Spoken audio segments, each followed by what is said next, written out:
Wait, don't scroll. I don't think this is random. I think you were meant to hear this.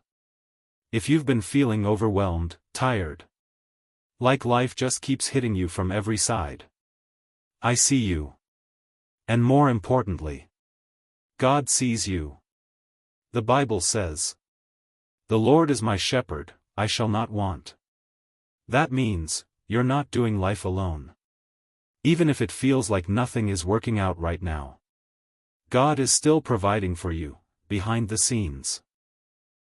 He makes me lie down in green pastures, He leads me beside still waters. I know your mind might feel loud, restless, heavy. But God is trying to bring you peace.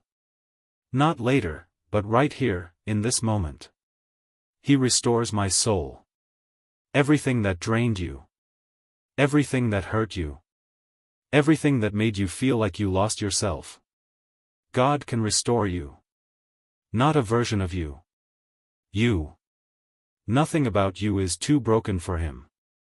Even though I walk through the valley of the shadow of death. You might be in a dark place right now. Maybe you don't even talk about it. Maybe you just carry it quietly. But listen to me. You are walking through this. You're not stuck. This is not where your story ends. I will fear no evil, for you are with me. God didn't leave when it got hard. He didn't walk away when you felt weak. Even in the silence. He's still right there with you. You prepare a table before me in the presence of my enemies. The same situation that tried to break you. God is going to use it to bless you.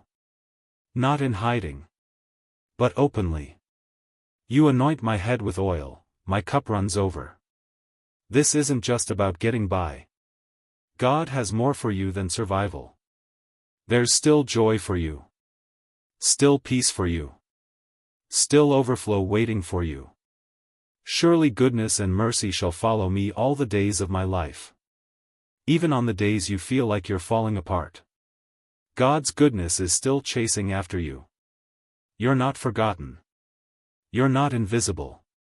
You're not alone. And you never were. And you will dwell in His presence, forever.